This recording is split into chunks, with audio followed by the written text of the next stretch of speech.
You need money to make money. What sort of like equipment and everything now? Yeah, our equipment totals up to about £500,000. So how do you secure a client that's worth hundreds of millions of pounds? Like, where did you guys get that client? That's what I'm interested in. We've gone there, done the work, come back, and I've got it on my Snapchat, and people are like, you've done the farmhouse. I'm like, and that's what I did. You know, when I was trying to dig myself out of that deep, dark hole, it's not a nice place to be. Like, how I see it is a woman either makes you or breaks you. Any advice you'd give her? He's just answered it already. This is the problem, man.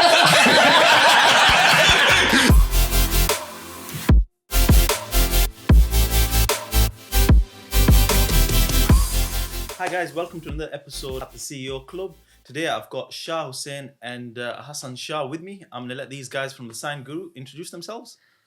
Hi guys, my name is Hassan Shah. My name is Shah Hussain. We are the Signs Guru. We are a signage and marketing company where we supply and create bespoke signage for businesses. We've been doing it for many years, and we're excited to be on the CEO Club's podcast today. Thank you very much for coming on, guys. Thank you very much for inviting us. Listen, I've known you guys for a while. So for me, I just wanted to get you guys on, talk a little bit about the industry. Where I want to probably start is talk to me a little bit about where you're from, your childhood. Both brothers, by the way. Yeah. Brothers, yeah. Brothers. So, with me, it was born and bred in Huddersfield. Grew up there, even my education as well. So my university was based in Huddersfield as well. And then set up the business. And then before you know it, man, we're out of Huddersfield and we're all over the UK sort of thing. So did you move out of Huddersfield? I am now living out of Huddersfield, yeah. Okay. Just because a lot of our business is focused at cities. So like you've got Manchester, we've got Birmingham, we've got London. So it only made sense to be in the hub of it all. What made you get into this industry? So when I graduated, as you know, we've known each other for quite a while. I've got a gob, man. I can't stop. So like I started working in an accountancy firm, and accountants are so boring and slow, and I can't even sit still. So it got to a point I was like, I can't do this, man. Going to work every day and looking forward to lunchtime and home time, this isn't for me. So I started vinyl wrapping cars. Started that business with my friend, and one day an uncle's come over and he's like, oh, I want my window stickering up. So I've got no problem. We stickered up his window. Another uncle's come over, oh, can you sticker up my window? You've done so-and-so's. And before you know it, I thought, hang on, actually, this is not that bad. I could get into this full time. And then over the years, as time's gone on, we started to do our vinyling, then we've gone into signage, and to a point now we own every single machinery to do any type of sign.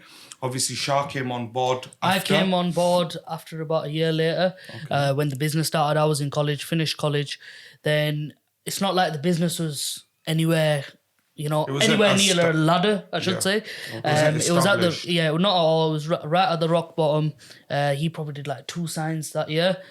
As soon as I joined, we started doing a couple of signs and whatnot. It was hard, very, very hard. I still remember when we started, we were driving around in an 03 plate Polo. Really? And when customers used to see us, not take us seriously, oh, these guys are coming in this type of car. Yeah, how would their work be? How would their work So that's an interesting observation there. So would you say the car you drive relates 100%. To your success? 100%. Now, as humans are naturally sort of judgmental. If a guy was to pull up in a Ferrari, he'd be taken a lot more serious than a guy pulling up in a VW Polo, unfortunately.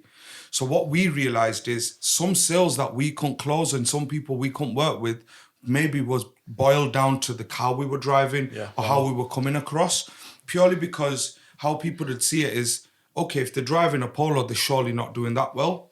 And obviously, at the beginning of a business, as you would know, it's difficult, man. Like, there was a point we would go up to people and beg them, oh, if you need a sign, let us know, and we'll get it done. Alhamdulillah, we're at a point now where we have people asking us for signs, and we're fully booked. So it's just crazy, like, how it just changes over time. You just got to stay persistent. 100%, and have trust in the process as well. It's hard, especially starting your own business. It's very hard, but it's about the end goal. It's about what you want out of the business, and that's what we have done. And trust to the process. And alhamdulillah, we are where we are. And there's a lot more to achieve, but 2023 is here. So yeah, I've seen you guys adding the motorway mileage to your car. Every time I call you, you're on the motorway going somewhere, all hours of the day. You're everywhere, aren't you, right now? All over, man. So what kind of clients have you secured? What kind of work have you done? We've got quite a few. We work in every industry. So the beauty with our business is it works with every sort of industry. So recently we've noticed like the hype of aesthetic companies opening up all over the show. Okay. So like we've been working with the aesthetics industry quite a bit, helping people set up dental practices, restaurants, bars, just everything, man. everything. Like we work with all sorts of industries, and it's a matter of when we set up the business, we didn't want to be that typical sign company that's just stuck in that one postcode. Yeah. We wanted to branch out, so distance is never an issue. Where we've worked in Plymouth, we've worked in Aberdeen, we've worked and all the way throughout the UK nationwide. We're there. It's just a matter of helping businesses set up a brand, and help them generate as much profit as possible with them looking good at the same time, because we're in a social media sort of era, and people look at your sign and they'll think, all right, do you know what, we want to go in there, looks interesting. So we just help businesses establish a business, set their branding up well. What people don't realize is signage plays a very big part in their business. Yep. Now, if you were to go to a place and there's straight away, there's, like he said as well, we live in a social media era, and when you'll see, if you'll flip through Instagram Explore page, you'll see girls, guys posing next to signs and everything like that. That's why we thought, you know what, it's a gap in the market that we can do, that we've seen, and that's when we just started doing every type of sign you could think of. We do it. We've got all the machinery, and we just literally just wanted to. Can you tell he's the production guy? The production guy, he's on it. He's on it, this guy. Try to be as much as I can. Oh, mashallah, he's doing amazing. And how do you guys work as brothers then? That's a topic that I want to cover. I can't working lie. with family and He brothers. annoys me. He annoys you? Wow. So which one's the older brother and the younger? Because you both look like So twins. he's the older. I'm Okay. the younger. Okay.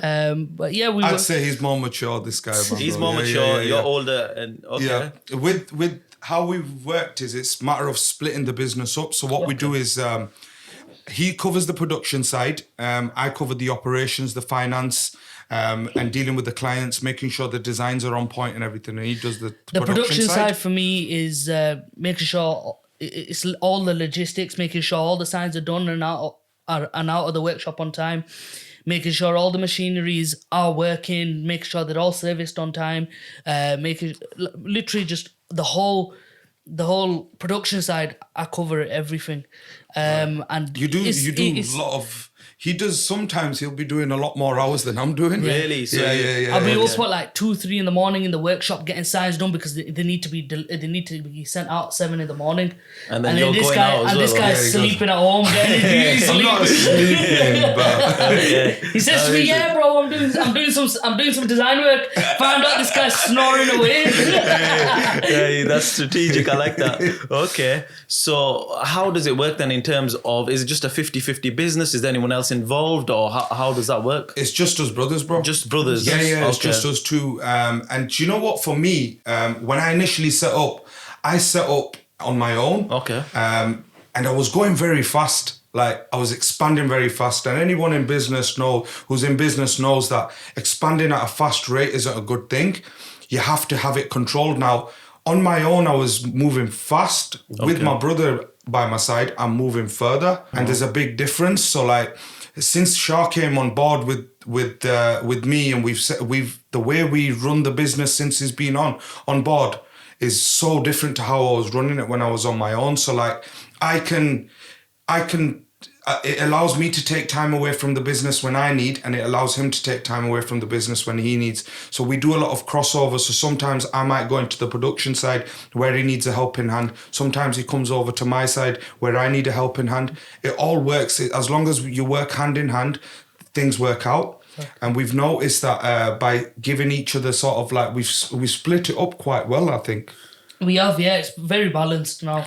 Before, obviously, it was all over the place. He was doing a bit, I was doing this. Then at one point, we were both doing the same thing, but no one was doing the other side, like let's just say me and him were both doing the production, no one was doing the designs. Then in the end, we've managed to balance it all out. He does designs, I do the production side, and you know, it's more, I should say, it's more better now. So you've got those processes in place at the moment. Yep. So what would you say is the most important element of running this business? Because there's so many different spinning plates that you're trying to coordinate at any given moment. Who secures the business? So if we start from the beginning, who goes out and secures the business? To be fair, we both go out because we're the face of the business. Now, it helps when Shah's on board because we'll go to a client and they'll be like, yeah, he's cute. He just brings the looks. But no, we both go out just because sometimes there'll be things that I might not catch on to. Sometimes he won't catch on to. So we work hand in hand. It's always better to look at something with two brains rather than the one. There's been times where we've booked in so many meetings at once where sometimes I'll be like, Shah, you go to that meeting and I'll go to this one sort of thing. But we go out, we check the building out. Now, the reason why people come to us is because we have the knowledge. Now, it's not just as simple as you go into a site and you fit a sign on.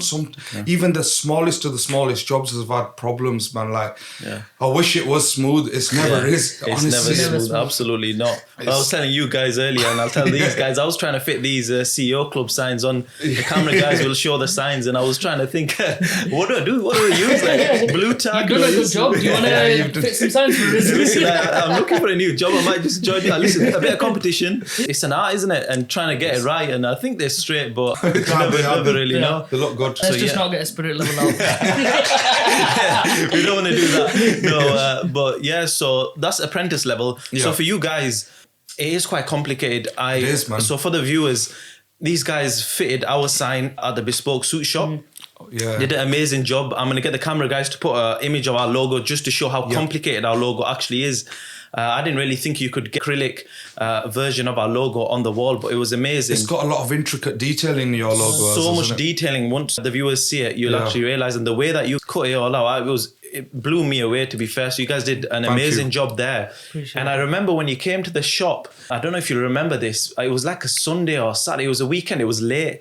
And what had happened was there was a few screws missing or something. Yeah. And I was like, these guys are not going to be able to get this done. Like, no chance. Like, look at the time. It's so late. And we've got some pieces missing that need to go onto the wall. Yeah. And bro, I just seen the way that you were working and the way that you were problem solving, and you were like, even your dad said it and I remember your dad saying this, once you guys actually set yourself on doing something, it's done. There's no excuses. There's no tomorrow. Anybody else would have said, I'm going home now. You guys were like, we're going to get this done. And even I was like, these guys are not going to get it done. But somehow you managed to go to a DIY shop or wherever it was that was open at that time, and you managed to fit up the sign at that time. And do you know, when we fit your sign, we were pretty new in the game. Was that okay? Yeah. So what year was that? I'm trying to think now. Was it 2017? I think it was 2017. It was. Yes, it was about 5 years ago. Yeah. Wow. We were pretty new in the game. Now, what we've realized is on a month by month basis, we're growing. Like so much. Like, we're better than we were last month, and no doubt we're going to be better next month than we are this month. Just because you learn something new every day. With our sort of business, there's always something new. There's never a same day. I'll wake up, I'll go to the gym, and boom, there's something different in my day of work day.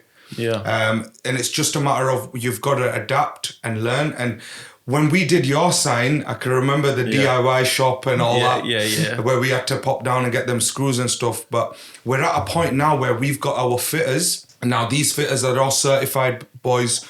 They've done all their qualifications. Now we've got them a van. They've got every type of screw they need. All the equipment, anything they need is in the back of that van now. So we never have that issue going forward.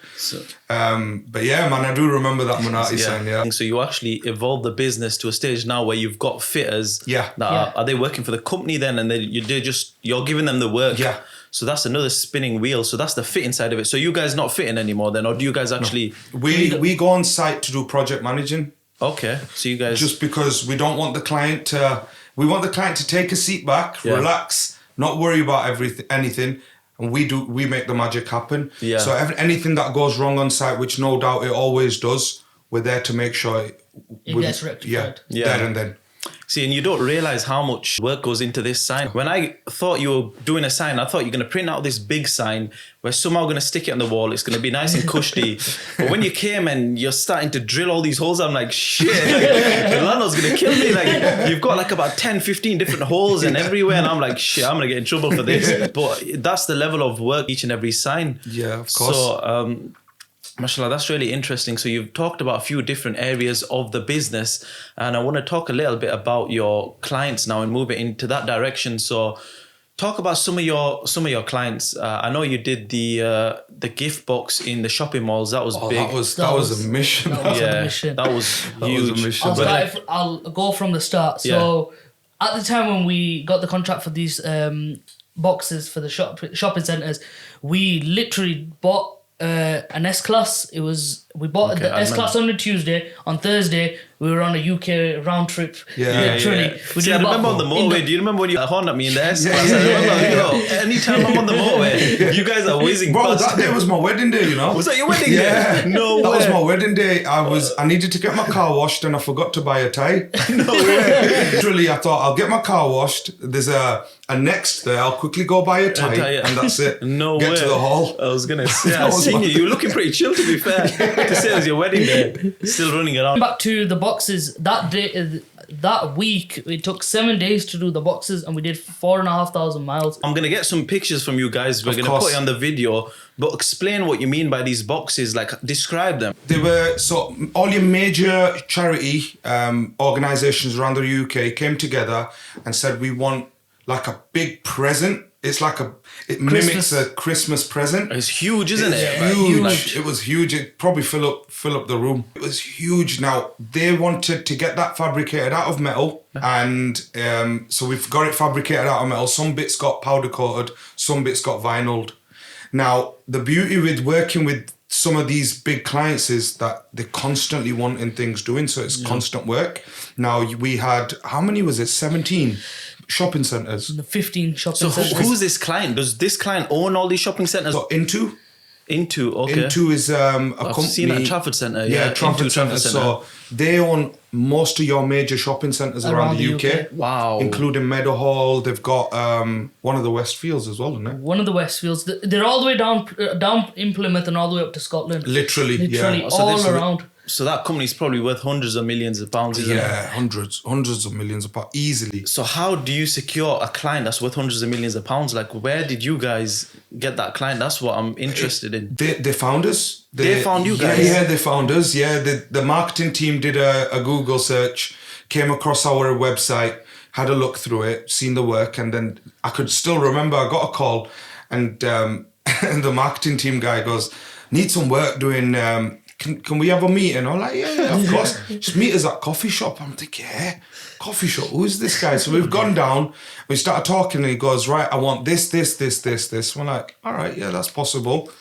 Where would you like it? All in one place? No, I want it all around the UK, and I want them in starting from Meadowhall all the way through down to Plymouth. All the way up And to Scotland. all the way up to Scotland. All right, okay, yeah, that's possible. And me and Charlotte, like, This guy's a big fish. You just see ka-ching signs. yeah. So that's what happened, and we did 4,500 miles in the And first we did week. that 3 times. In the first week. No, not in No, the first no. week. We did We did 4,500 miles. 4,500 miles in the first week, but we did the trip 3 times. Yes. Because then they needed it wrapping again because there was this- it was seasonal. Christmas, then it Christmas, was Easter, Easter. then it was non-Easter, then it was Halloween, then it was Christmas again. And they keep so re-upping just it. keep calling you back. And what goes inside these humongous boxes? Like, is it gifts was- or? It's lit. So all these charities came together, and there's a new way that they do tap to donate. So you go up, there's a little screen there, a contactless screen there. They want to entice people to donate to charities. Donate, yeah. So you go over, you swipe on the monitor. Okay, I want to donate £5, £15 Yeah. to Macmillan Cancer Support. Boom, touch your phone. So off you this go. was all a marketing kind It of was a scheme marketing- to basically collect money for charities. Yeah, literally. Wow. And they did a really good job, I think. Yeah. I Yeah. instantly saw that and I was thinking, how the hell did you get that? Did you have to get a truck or something? I was trying to figure it out. in Yeah, my we head. did, man. Yeah. Like, we'd have a truck that would dispatch out the boxes in, so it'll come out of the unit, and we'd have to do it in a way where, it'll do shopping centre 1, 2, 3, all cover down south. This second truck will cover all up north. So we had 2 trucks out, and he's just doing a trip down south, and the other truck were doing a trip up north. It was crazy, man. Mashallah. And now that you've got that kind of client and you've actually successfully delivered that project, Yeah, I'm sure that's it was, probably opened up a lot more doors for you guys. Drake Circus in Plymouth. You'd think of Plymouth, which is right at the bottom of the UK. You think, nobody lives there. Yeah. But then you've got to this shopping centre. It's like 5 floors. Yeah, it was huge. It was huge, this shopping centre. And you just think, bloody hell, people can find a place anywhere and make a life out of it. So that's one big project. Talk to me about a few others. I think, what have I seen?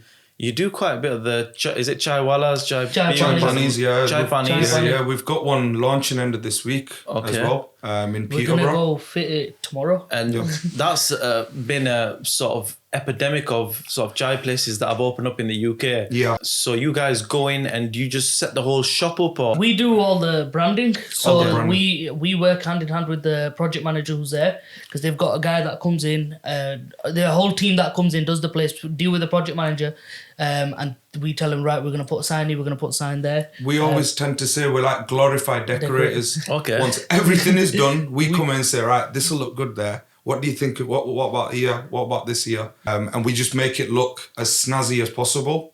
Whether that be a chai place or whether it be a takeaway, anything that will allow a customer to come and think, I'll have that on my Snapchat, take a snap. For that generation, I think that's what we were speaking about, is the power of these signs and how everybody these days is snapping Instagram. They're snapping pictures next to signs, next to...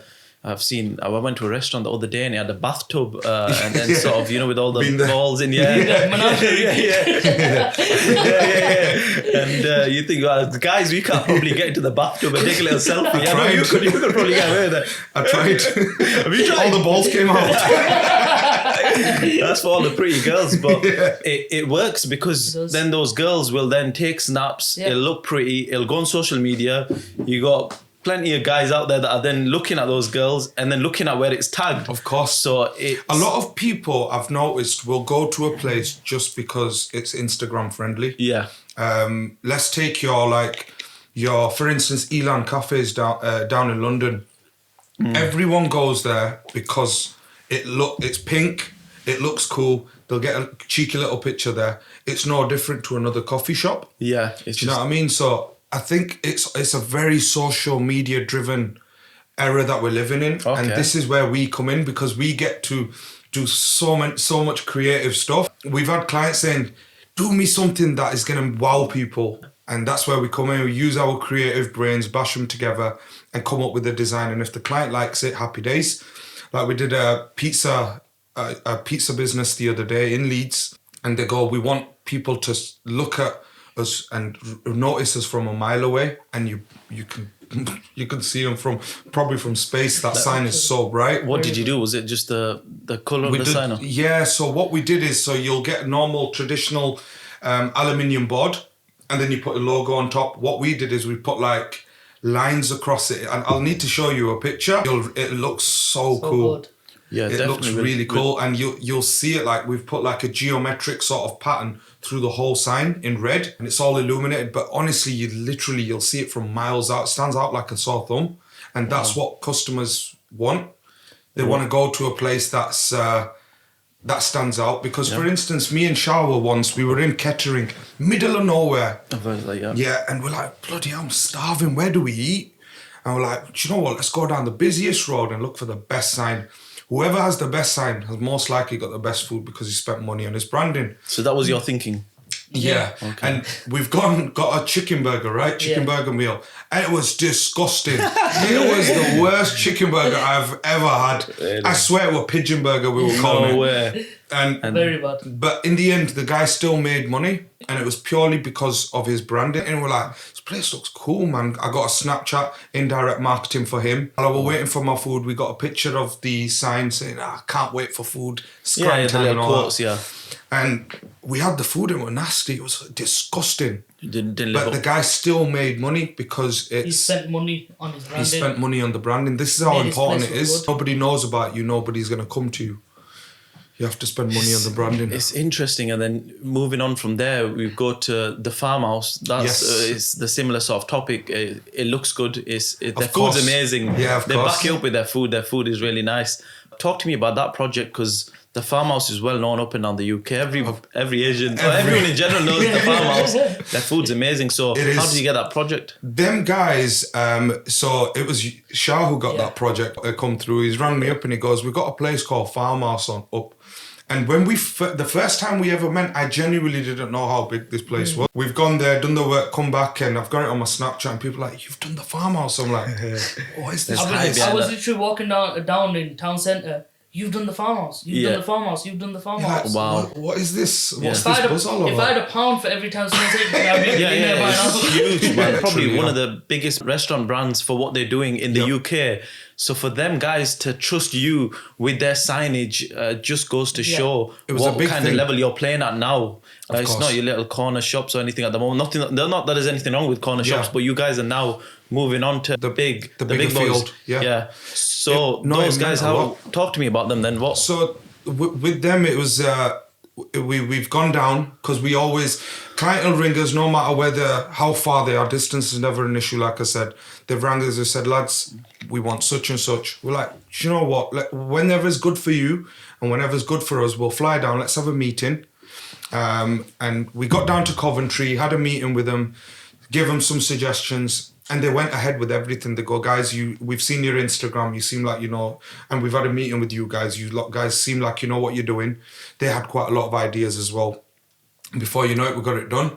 Then that relationship built up to such a degree we became good friends. Very good friends. With the owners? Or is there like two brothers as well? Two brothers, Sonny and Vic. Yeah, we became good mates with them. Very good lads. Very good lads. They're brothers, yeah. So we became good friends with them, and before you know it, we just kept working and working together. And the more we worked together, the stronger our friendship got as well. And then, boom, lockdown hit. And when lockdown hit, I think these guys were the first and only, right? Not the only. It was what to do. The lockdown car park. Yeah, so they were one of the first people to do. Well, they were the first one. Yeah, they were the first, and then loads of other people started opening up, but they were very, very busy with it. Was that the drive-through shisha? The drive-through. Was it shisha and food, or was it just drive-through food? Just food, yeah. Just I remember. food. They came up with that, and honestly, it was so busy. Like they were causing roadblocks throughout the whole postcode, Really? Not just the area. The whole postcode were roadblocks because of that. But what was it about their drive-through that stood out? Like, what was it? Do you know what it was? Everybody was bored. It's locked down. There's nothing to do, and Farmhouse was obviously very well known then as well. So people thought, you know what? There's nothing to do. It's a no-brainer. Let's just get some food. We get out of the house, we get some food, and we get to our farmhouse as well. It's not even that. Like I was saying to somebody the other day, it's not the restaurant. You know, the seating area that's runs well for them. What you see when you go to farmhouse and what you don't see is two different things. So the way that they run their restaurant in that kitchen is unbelievable. Or is it like a military operation? It's mental. Like they've got a guy who does the salad, they've got the guy who does the sauce, you've got a guy who's doing the frying, the guy who's putting the food on the plate, the guy who's sending it out of the kitchen. And if any of that chain breaks, it knocks everything else off. But then you've got these two, the brothers, they're very good leaders, they know how to run their business. And we've seen it firsthand, right? Like we've been in the kitchen when the guys are on with it and they're like, "You're not doing it right, do it like this." And it has to be perfect. Because of that is why guys are always saying, "How do Farmhouse bring the food out so quickly?" Yeah. And we know how they bring it out so quickly because we've been in the back, they're just on it. It's an absolute operation in the back. It's brilliant. Be interesting. We'll have to get them on at some point and 100%. and speak. You'll have to link that up or hook that up. Yeah, 100%. So managing expectations then, because I can imagine the more CEOs, directors, businessmen you're dealing with, sometimes what I've experienced in the past is some people have unrealistic expectations. Of course. Sort of creative ideas that are way past their budget. So how do you manage clients' expectations? It's never, no job is too big or small. Okay. We've had clients that'll ring us up saying we've only got £1,000 budget. We've had clients saying that we've got a 50 grand budget. A client to us is a client. no matter what they want, how they want it. Now, it's not a matter of you get what you pay for. So it's if somebody wants something really different, we will give them the option. So we'll always break it down because we understand that setting up a business isn't easy. You'll go in thinking it's going to cost me £10,000 to set up, and it ends up costing you 30 grand. So that's where we come in, where we'll give them the different options so they have that flexibility. Now, there's been times where we've gone to a place, a business, and some people, it's that like Sign Guru for us is our baby. We've built it from nothing to something. Just like others out there, they've built their business from nothing to something, and you'll have a client and they've put their life savings into their business, but they're still not making the money, but they want the best sign out there because they know it'll pull in a customer. So not everyone can afford what they want. And this is where me and Shah came up with an idea. Hang on, if we can come up with a way where every person out there that wants a sign the way they want it and they can afford it, we could come out with a way there. We're winning. And that's when we came up with finance. So you can finance your sign. No way. And we're the only sign company in the UK that does that. 0% finance, or is it interest? It all it's all credit score. If you've got a good credit score, it'll be 0%. Wow. And the amount of like doors that's opened up for not only us, but for a lot of the prospects out there where they're like, no way, can we get this sign and we could split it over 48 months? Yeah, of course. You might have seen we uploaded a video upon our Instagram to that when we launched the finance. Literally, I've put my phone down, gone to sleep, woke up the next morning, messages on messages. I said, bro, we need signs, we need signs, we need it on finance, we want this, we want that. Because we're moving into a generation right now where you can finance anything. We just drove past a carpet shop and it said, buy your carpets now and pay in 2 years or something. Or start your finance in 2 years, so the finance doesn't even start. Buy now, pay later sort of thing. That kind of stuff. So it's an interesting time that we're living in where everything can be financed. That for businesses is huge for cash flow. It helps free up cash so they could spend it elsewhere in the business. Yeah. And I think it really helped us stand out from the rest. And like, this is how we've been doing it, is everything we tend to do for the business and what we offer is our motto has always been under promise and over deliver. And the amount of times we've gone onto site and with the client said, right, I'm happy with this. I would like it if we had that, but it's fine. It's not in my budget, so it's fine. And we've sat back and we're like, let's just do it for them. And we've thrown it on. It's on the house sorted. Gone on site and put the sign up, and they're like, did I say yeah to that?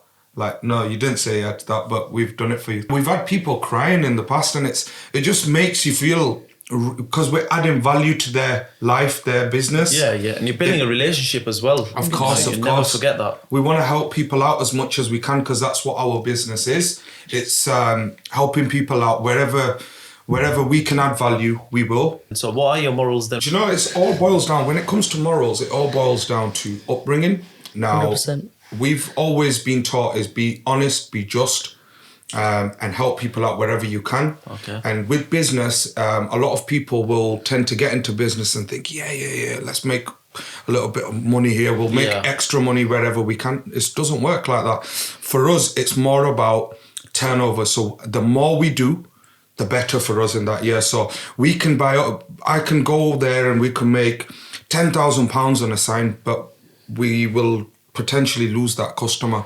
We always want to charge them where it's affordable for them as well. Help them out as much as we can, and they'll help us out. It's all about the customer satisfaction at the end of the day. If we when we got into the business, we're not the type of people to go rip people's heads off. Making so much money. It's just make a little bit and let them come back, and they'll always keep coming back. And so you've got customer retention all the time. Yeah. Every customer we've worked with, alhamdulillah, I've always said that they'll come back to us for work. And which they have. Yeah, and they have as well. In terms of, you mentioned COVID and the sort of period where you did signs for the farmhouse with COVID. Like, how was that phase? Because it was quite hard for a lot of business owners and businesses in general. So when COVID hit, literally everything was a shutdown. Yeah. We were sat there sat Twiddling our thumbs. Yeah, literally twiddling our thumbs, thinking, what can we do? What can we do with our business? This was before the business loans came in. So we were sat there twiddling our thumbs, thinking, what can we do? Literally, businesses were dropping like dominoes. Yeah. Left, right. It was Really a tough bad. time because Yeah, your it was. expenses are still going out, your direct debits are going out, but nothing's coming in. everything's shut and nothing's coming in. And then Exactly. we came up with the idea of sneeze guards. So you know when you go into a place and you see sneeze shield made out of acrylic on the desk. You know, on like counters, they have like Counters. an acrylic sheet. Acrylic sheet that okay. goes. We had so much acrylics up there. We're like, Yeah. why don't we just utilize that and make sneeze guards out of that? So that was the sneeze COVID guard screen. between the So we were- cashier and yourself. Yes. Yeah. Okay. So we were literally we started in obviously in our hometown, and then we literally went all the way down. We were working All all the way over. We up were and- doing thousands, man, Thousands of thousands and miles. thousands on a As well. weekly basis. We became one of the biggest suppliers In for the UK. acrylic shields in And the it just in the shows UK. that during that phase you had some people that would use that time to just doss around, Yeah. relax. It's an excuse just to Of course. sort of nothing's really happening. And then you had the other side of it where people were being creative. They were Yeah, doing, and then they were that's hustling when- and they made more money than. and then they that's did when before. the government loans came in, and people thought, you know what, some of the people, they were spending it, going on holidays, doing whatever. Then you get some of the people, then you got some of the people that actually put it back into their business because they thought this is the time to renovate. So that's when clients started approaching us and saying, look, we're renovating, we back up, need. Because they had the Back in finances business. to be Yeah. able to actually invest into the business. But we got to a point with the COVID screens. We had like NHS were wanting screens off us. Wow. So we started supplying hospitals, doctor surgeries, talking dental practices, shops, every sort of shop. Like there's some shops that we were like, we go into and we'll see, our logos on there, we did that. And we didn't even know why, because we had 14 lads out there. So a team of 7 out throughout the whole UK.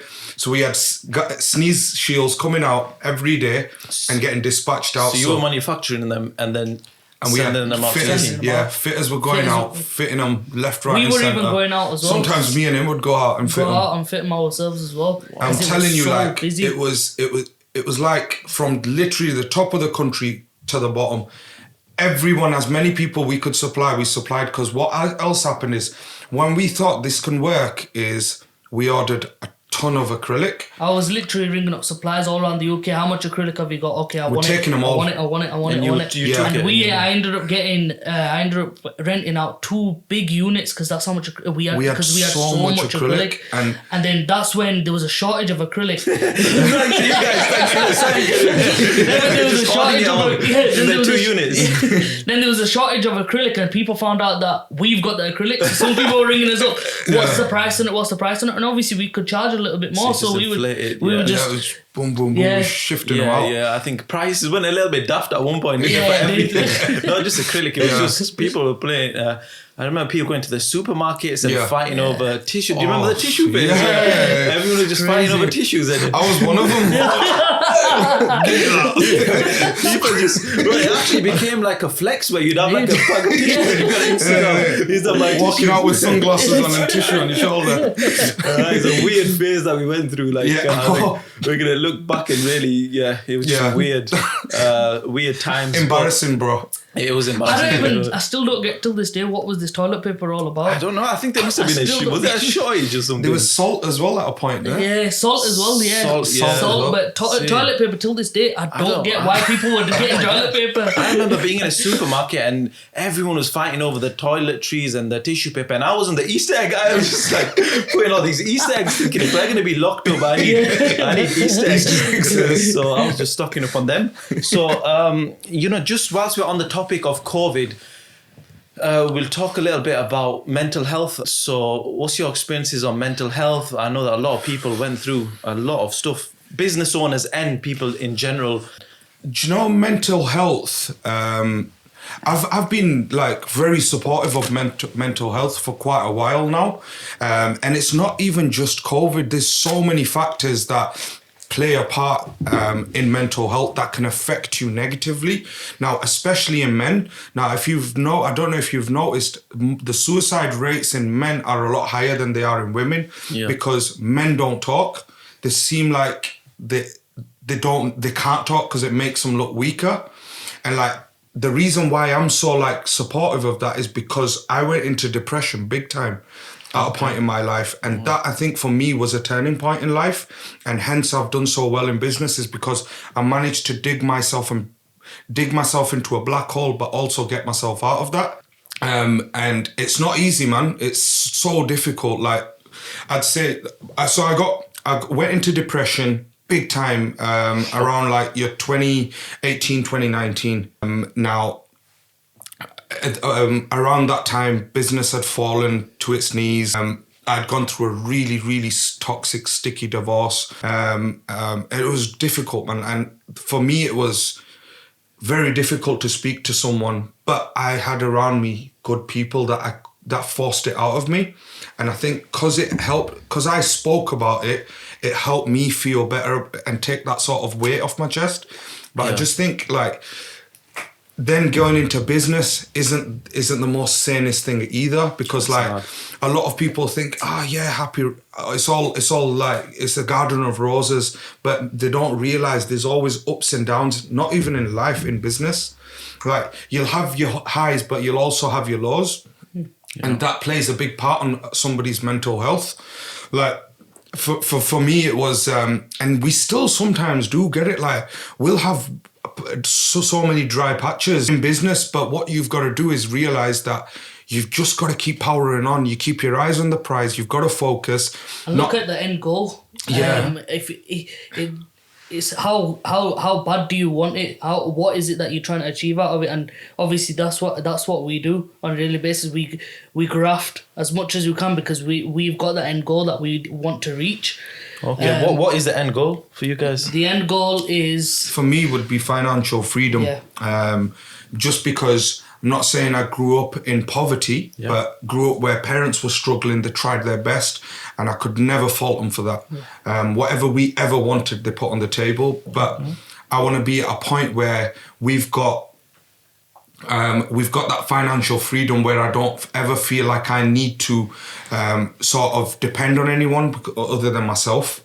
And that is the ultimate end goal, is the financial freedom. And that's what we all in business for, essentially, is the financial freedom. Being remembered as a really good person, helping people out, and also being financially free so you can help your family as well.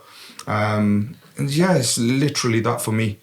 But one thing, like I say, is we've noticed is, like working with a lot, because we come across people of all walks of life in business, and we've had it where we've had people, they've got their head in their hands and they're crying their eyes out because they've just given up on life. Business isn't working for them. And this is where we've always come in and we said, listen, look, you've got to stay strong. If your decision is to stick with this business, we will do whatever we can to help you generate footfall and profitability. We'll try it in our best of our ability. We'll help you out. Now, it is a difficult thing. Like a lot of people will think, fruits of the labor. I've seen next guy driving a Lamborghini and he lives in a nice house and he's got Louis Vuitton on. It's not all that. It's not all the materialistic things. It's more you have your highs and you have your lows in business, and it's very important to address the mental health aspect of things, I think. There's two directions I want to take this. One is definitely the mental health side of things. Everything you mentioned is 100% relatable and true. So in our culture, we don't really speak about mental health for men. You're just told to man up, and in other cultures as well. And so when you're going through the divorces and you're going through the other issues in your life, you're just told to man up, deal with it. So what would you say to people that maybe don't have the friends and right people around them to be able to talk? What advice would you give to those people? I would just say keep strong, stay strong, and there's always someone out there that you can speak to. And there's those as well. If any of the viewers that are watching it now and they're going through it, you can DM us on our Instagram. We're always free to speak to you as well. I know you guys talk. I remember we were just messaging. Like you guys answer at all times of the day. I remember we're always active. For the new sign that we're doing, I think it was like 12 o'clock, your voice noted me, and then I'm replying back to you like 1 o'clock, and it's all hours of the morning, and I like that. I don't like the whole 9-5, I can't reply kind of guys. Like I like working with people that will message at any time. But we do. There've been times we've done 120 hours a week, man. On one of our busiest week, 120 hours, which is backbreaking, but Yeah, but it is hard backbreaking, work. man. it's what the outcome what comes out of it as well. It's making our customers happy, making our family happy, and as well as us as well. But in regards to like giving advice to anybody that's going through struggle and mental hardship, I would genuinely say is stay strong, think about where you want to be, and literally work towards it. And that's what I did. You know, when I was trying to dig myself out of that deep, dark hole, it's not a nice place to be. Like, I literally just threw myself so much into business where I became so busy with work, I had nothing else to think about. Okay. And I think that was a massive, major turning point for me in life, because what doesn't kill you makes you stronger, and you always remember that.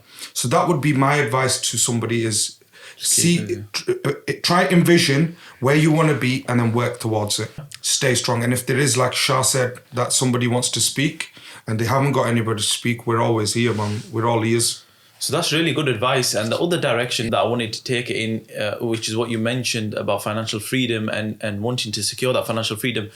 And you mentioned something at the beginning where you were driving the Polo, and now you guys obviously driving nice cars, and how you get judged for that. Yeah. So for somebody like the guys watching this that may be starting, they don't have a nice car, they're taking public transport, driving, meeting up with clients in Nissan Micros or whatever it may be, how do you then actually secure clients and build a perception of success when you're starting off and you don't have the nice cars and you're getting judged for that? Because like you said, people judge you, and even for myself, if I'm selling suits and I'm going to a customer, you know, and I'm meeting up with them in a sort of Nissan Micro or something, they're going to be looking at me thinking, you're trying to sell us a £2,000 suit, but you're driving a £1,000. So we are getting judged for how we dress, how we look, how we smell, what car we drive. Of course. So how do you actually deal with that as somebody who's an entrepreneur from a working class background starting up?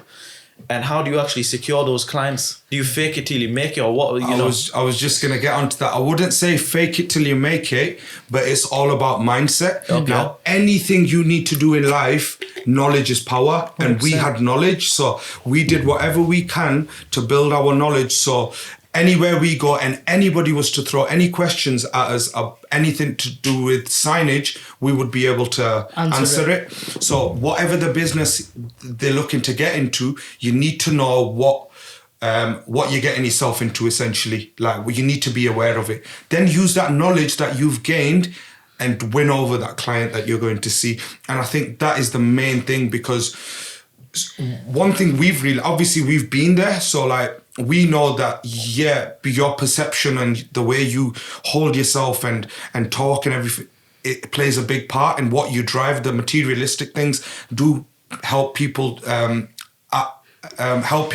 see you the way you are. However, if somebody comes to me with a lot of knowledge, and valuable knowledge, I will appreciate him. I'll appreciate him a lot more. I'll take him more seriously. So just build up your knowledge and whatever you want to do. Okay. Any advice you'd give? He's just answered it already. This is the problem, man. He's just taking it. I don't stop. When I start, I don't stop, man. Give him a chance, bro. Sorry, man. Sorry, man, So don't I'm going to direct a question at you now. What's been your proudest moment? So it's more about how, like, we've been in situations when we've been at clients' places where the fitters have turned around and said, "Listen, I don't think we can fit this sign." I'm like, "Why?" They go, "This building is very, very bad." And we've had a look at the building and everything, and we've been there where there's been asbestos and everything like that. And it's just about how you overcome it. And we literally sat there for a good 10 minutes of looking at the building, thinking of different ways how to do it. And it took us about 2-3 days. Some of the signs did, to fit, because it was so hard, and there was a lot of different ways that you got to go about it. And obviously you need to look at the wind, how much wind is coming into that area, what's the highest, the miles per hour of the wind that's ever come into that area, wind inspections and everything like that. And because what it is at the end of the day, the sign goes on top of your building. If anybody because and the door's gonna be underneath. Imagine a customer walks into the door or walks inside before they walk in, the sign falls on their head. Our head, so you've got and it all. It hurts as well. A sign's falling on my head. Has it actually fallen on your head? Yeah, wow, man. I can imagine. It's quite funny. Were you there? I was there. Literally. No way. No way. Whose fault was that? They just missed a screw or something? It slipped out of hand. Yeah, literally, it slipped out of his hand. And one of the fitters' hand. It slipped out of one of the other fitters' hand, and these signs are very, very heavy. Some of these signs are heavy, man. They're all very metal. heavy. They're made out of metals. And it's just falling. It's just doing. But you know what? You're gonna have to put an edit in that. You know what I mean? That's funny. Do it on his head. But the beauty of it was the sign got saved at least, didn't it? It is. Yeah. I acted as a cushion. Okay, So I'd rather act as a cushion, or else we would have had to go back to the unit. Yeah. Luckily, the sign didn't get damaged. These are the sort of things you have to like sort of plan for, because you can't plan for. You Yeah. never know. So you'll always have to have them sort of breaking points. Just in case this happens, have a plan B. In case this happens, have a plan C sort of thing. And I think that's what we've learned over years. We have. So I struggle with this as well, to be fair, switching off and managing business and personal life. And you guys are pretty similar to myself, where we are able to be in contact at any time of the day. Course, so how do you switch off, divide the business, your personal life? You're married, you got... I've got no choice, I'm married. Yeah. The thing is, in terms of, obviously he's married. So the thing is, you gotta have that understanding with each other. Yeah. And you know, if she knows, or whoever it is, or if they know that you know you've got a business that you're running, time that you need to head off straight away because I don't know, the sign's fallen, or Relationship advice, you I know. know. This is a relationship section. This is for our viewers. relationship gurus here. The relationship club. Yeah. Okay. So yeah, you've got to just obviously balance it out as much as you can. With me, it's my wife. She's got a day job and she's got a business. Oh, she's got a business as well? Yeah. She does like cakes, literally from here, about 12-foot high wedding cakes and No stuff. way. Like, yeah, Wow. she's like top notch. This is why I'm so like fat, bro. Like, I'm just constantly testing cake out. Yeah, so she understands like having your own business, like. It's never a switch off button. Even when I went to Mexico and I took my laptop with me and I was working, bro. way. Like, my form of a holiday is sat next to the pool with my laptop and a cocktail in my hand. And working. Non-alcoholic one. And working, bro. And that was your honeymoon as well? No, was honeymoon, that- I took my phones. Oh, okay. So I was going to say, you guys for honeymoon working. Like, so Mexico was just like a holiday that you guys went to? Yeah, Mexico. So I've been to Mexico twice. And the second time I went to Mexico, which was most recent, I was working constantly. And your missus was okay with it? She was okay with it, like, yeah. Well, if you look at the vlog, it don't look like he's working. That's true, actually. I'm there grafting. Got all literally like my hands are all cut open and everything. This guy sat on the beach getting a tan and everything. With my laptop out. Yeah. Okay, so you're just pretending to work. Yeah. Okay, that makes sense. But there is no switch off button with isn't. any business. You have to be obsessed, and I think that's what we are. Wake up in the morning and think, you've got to be happy. You've got to be literally, like he says, you've got to be obsessed with it. Yeah. Because Don't those- feel Not a work. single minute we don't think about business. Yeah. I'll All wake is before thinking of- going to sleep. I think about business. When I wake up, I think about business. Yeah, every day, like literally every minute of the hour, I'm thinking of different ways. How can we market the business? How can we do some, can we do anything really, to make the business better for us and for our clients, and most importantly. So it is hard to switch. I don't think we're probably the best people to give advice. Okay, Exactly. So I think in honesty, it's probably hard to give advice when we're workaholics, so to speak. Exactly, man, yeah. Probably a lot of viewers don't have partners that understand business, so they're just used to working, and they can't understand why you're working after 5 or why you're on your phone and why you're trying course. to do what you're doing. So business owners that have those kind of partners, it's probably causes a lot of argument, headache. 100%. How I see it is a woman either makes you or breaks you. Like, if you've got a good woman by your side, she'll help build you to a point where you're the best version of yourself. Yeah. But if you've got a toxic woman on your side, then good luck, mate. Call Andrew Tate. Call Sharp. Relationship advice. The top G. Call him with it. Anybody that wants any relationship advice, don't come to me. Need a sign, come to me. No, that's epic. And then I just want to touch upon a few things as we come to a close. One of them is won an award recently. Yeah, man. Talk to me about the award. What did you win? I randomly got a call. Okay. And guy goes, "Hi, mate, you've won an award." I was like, "All right, what's that for? Like, what sort of an award? Who nominated us?" He goes, "I can't tell you who nominated you."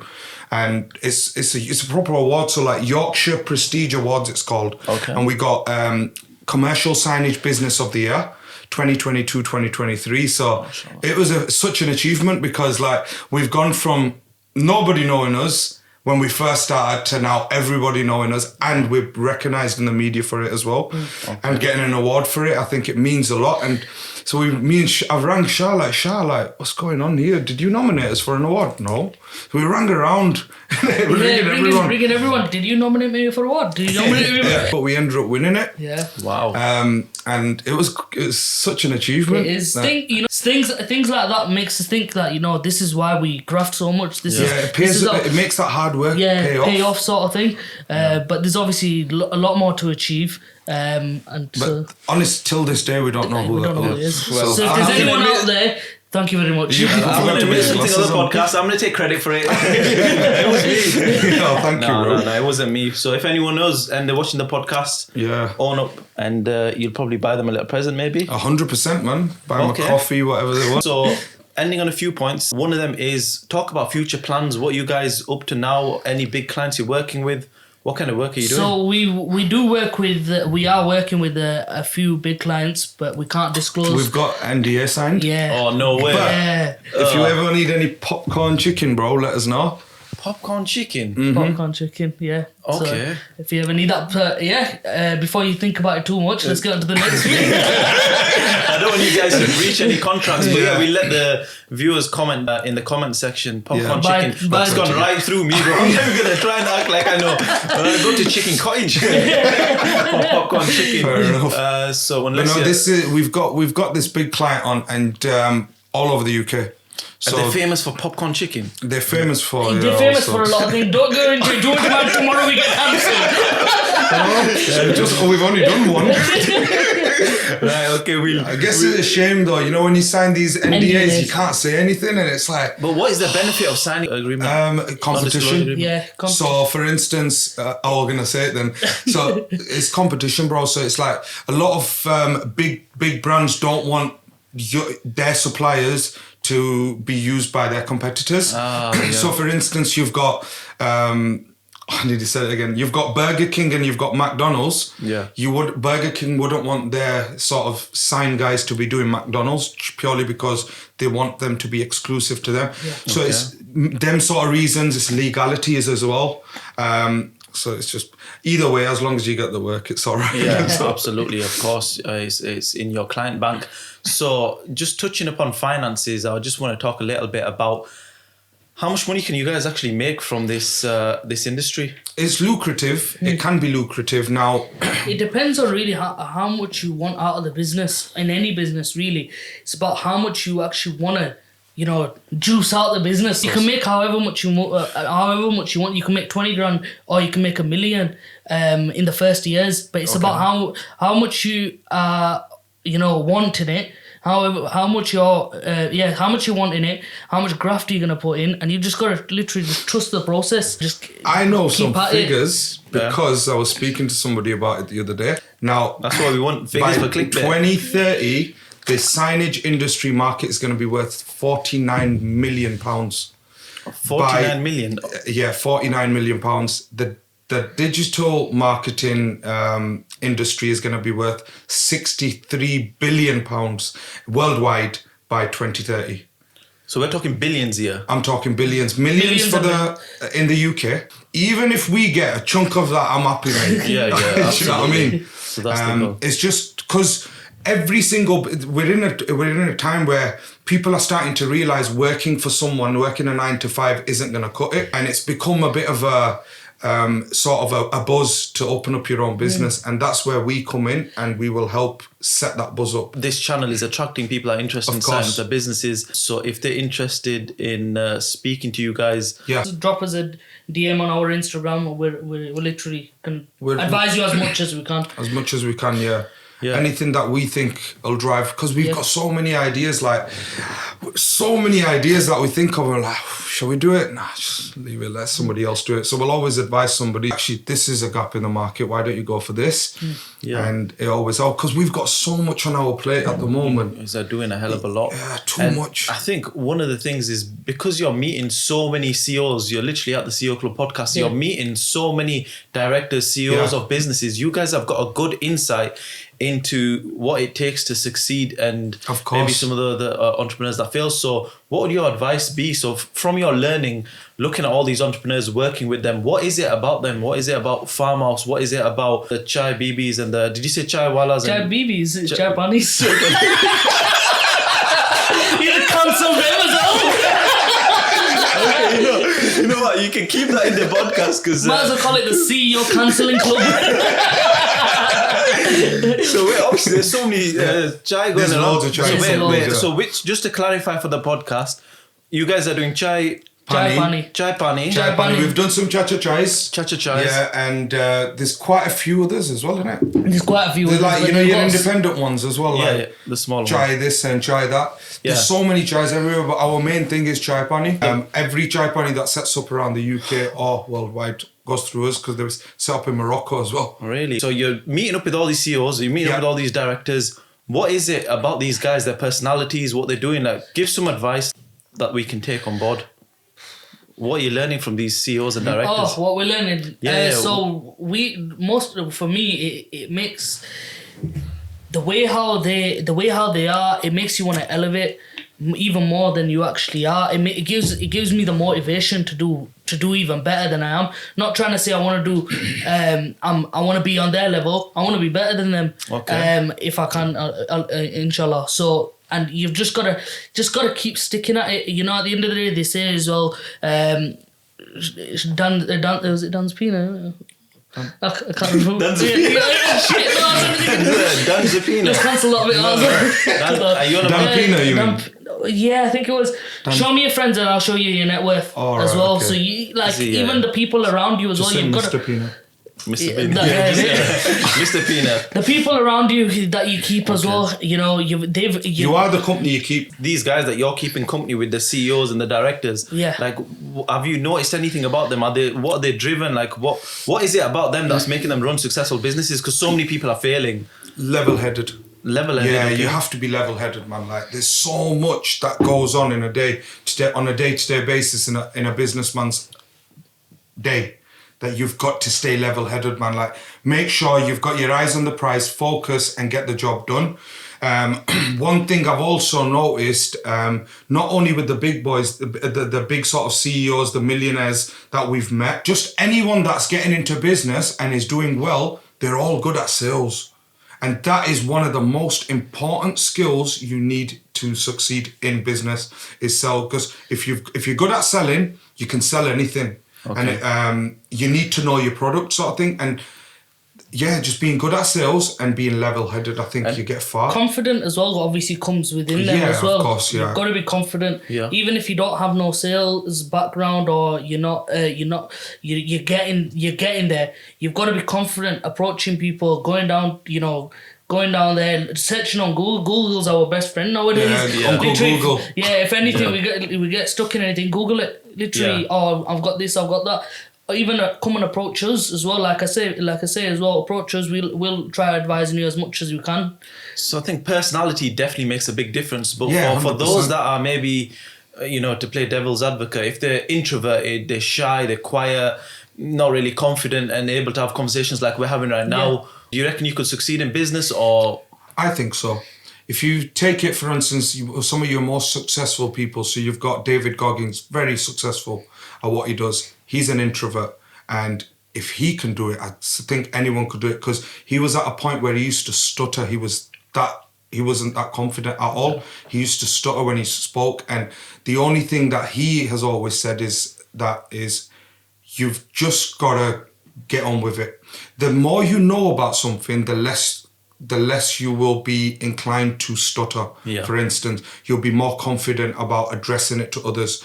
And it's, again, like I go back to that point I made earlier, is knowledge is power. So the more you know about something, the less you will sort of struggle to address it. I think that being introvert isn't an issue. It's more making sure you know what you want and you just keep going at it. And it's all about visionary as well. You've got to have that vision. And wanting it, like as soon as I came into this room, you've got all these posters and everything. It's all about the vision. It's all about law of attraction and everything like that. Yeah, knowing what you wanting to do. Reading books, even though I don't read it myself. I'll be honest. Yeah.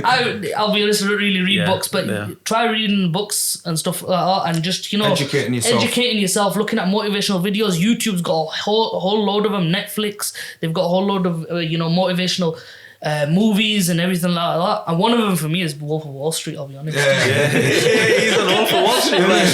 We're going to have to keep control of this. Okay. What is it about Wolf of Wall Street that you like? He's just so motivated in what he wants to do. And it's not his wife, is it? Is it his wife? Let's keep it PG. My mom's going to be watching this. But yeah, you've got to just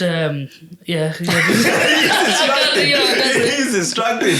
Okay, so I'm gonna move on from his wife. I'll say she is beautiful. I can't remember the actress's name. My wife's gonna be watching this, so I don't know. I've not watched the movie. Right, so for people wanting to start the business, we're going to go to a close. So the difference for the CEO Club podcast compared to other podcasts is we are getting entrepreneurs from all different fields and we're trying to get people to watch it that are maybe interested in starting up their own business and get ideas on starting up different businesses. So a lot of podcasts just talk about inspiring content and then it never really shows you how to actually go ahead and start that business. So I'm just going to close on a few questions. So if somebody wants to come into your industry, start a business in your industry, how does one go about that? Where would you say the starting point for that is? Don't do it. Beautiful question. No, I'm joking. Okay, that's your honest advice. How would you start it? So yeah, just if you want to start in our industry, like right now as well, in 2023 we're thinking of taking salespeople on as well. Okay. We're trying to take on. We're gonna proper expand the team. Expand the team. Yeah, so we've got our fitters there, we've got our production guys there. Now we're gonna get into the sales as well. Sales and actual, social media marketing as well. And getting people on for that as well. Plug your vlogging at this point. Like you've got a YouTube vlog. Yeah. I forgot about that. Yeah. No, you didn't forget about that. Yeah, saving the best till last. Yeah. Well, you need to plug that in. So you guys are vloggers. Yeah, so we started vlogging as well. So YouTube vlogging is something that we just literally just sat there and thought, should we do some YouTube vlogging? It's always good to share because, like I say, it's for a bit of fun, to be honest. Course. Yeah. And a lot of people think, these guys just go and put a sign. It's not as simple as that. So the reason for our vlogging on YouTube is we go from literally the beginning throughout the whole process to the end. We vlog it as much as on any project, whether we put a little sticker on or whether we're putting a full-blown sign on. We've got quite all our big sort of projects that we've done are on our YouTube vlogs. It's even when you go to a restaurant or anything, you're going to go to a restaurant, you see someone sign there and you say it's a nice sign. Oh, that's a nice sign. But that's all you'll say, but you won't think what the process is behind it. You wouldn't think how hard it's been for the sign guys, how hard it was for them to build a sign and fit the sign and everything. It's never simple. We have a lot of people ringing us still to this day and saying, your vlog is so insightful. Like we didn't realize how difficult it was. There was so much to it. It's interesting. It's fun to watch. I've watched your vlogs. And plus, it's something for us as well. We sometimes when we sat there, we were like, right, what can we put on the vlog now? And you just gotta pull it. We have our camera on us all the time, and we'll just pull it and just record. Keep on recording. So yeah, it's just a bit of fun. it shows your personality. I can see 100%. your personality has come through. Mashallah, you're both really bubbly and you've got different personality traits. So it is a good way to connect with clients and build up your sort of reputation and brand. So that's interesting. So one of the ways that people would potentially start up in your industry is by maybe contacting you guys and starting off as salespeople and learning the insights to the industry and also watching the vlogs and seeing the full process. Just some quick questions regarding sort of figures. How much does it cost to start up a business like this? Can you start off with as little as nothing? Or So when we started off, we literally started off with nothing. Nothing much. You always need money to make money. Yeah. Our sort of like equipment and everything now. Yeah, our equipment totals up to about £500,000 now. Okay. So it's literally When I one of say the we biggest. do any sort of sign with any type of sign for any sort of sign, we've got it. wow. So you guys have invested Yeah, half money, a mil into your... In total, £500,000. Yeah, it wasn't all at one go. Wow. So in But it total, was you've over got... them years that we've just been building it, and we've just ordered another new CNC machine. Let's not go there. Yeah, we've got one of the biggest laser cutters in the UK now as well. So this is a big operation. These sort of things that help us make produce our signs on a daily basis. So it only makes sense to go for the best of the best. Yeah. So you guys, would you say if somebody was to put a sort of figure on the business that you're running, would you say we won't go into too much numbers here, but would you say you're 6-figure guys, 7-figure guys? Like what level are you playing at now and what do you want to try and aspire to get towards? I'd say we're doing good. Yeah, I'd say we're doing good. Okay. Yeah, we're doing very well, bro. And we've definitely made, alhamdulillah, we've made a lot more than we've invested. Yeah. I thought you were going to say we made a lot more than we told Inland Revenue. That as well. Okay, so you're comfortable 6 figures, obviously, because of the amount of assets that you've invested into, but you're going, I'd probably say, would you say you're touching nearly 7 figures? If Inland Revenue, that's the aim for 2023. 2023, inshallah. That's the goal. Inshallah. And if Inland Revenue are watching, then we're screwed. But no, inshallah, we've got big plans for 2023. Yeah. And we've even, I can't lie, even 2023 has only just started. We've actually got plans for 2024. Yeah. Okay. You've got to plan for the future as well. Like when you've got a business, you've always got to plan ahead. Always got to be a year ahead of everyone, 2 steps ahead of everyone as well. Your competitors and everything. You've just got to be ahead. If you're not, then you're just gonna fall and you're gonna be trampled on, man. Exactly. Like, it's a dog eat dog in the business world out there. It's a concrete jungle. Like it's a matter of you either eat or you get eaten. Yeah. I ain't looking to get eaten. And that's the mindset that you guys have. Yeah, so you've just got to get on with it. So like I've had it like the other time, like not other time, but last time my mate goes to me, he goes, "Oh, such and such has opened up a sign company." I couldn't care less. Do you know why? Because we're not bothered about our competitors. We focus on winning and let the losers focus on the winners, and that's our thing. You guys are killing it. I mean, to be fair, now that you're at the level that you're at, it's hard for new starters to come in and compete with you guys because of obviously the initial investment that's required. We'll always help people. Even if someone opened a sign company and they needed some help, we'll help them. So you can literally have that mindset where you'll... we'll always help people. We won't get taken mickey out of us, basically. Yeah, of course. You know, like when I needed help, I didn't have it. Yeah.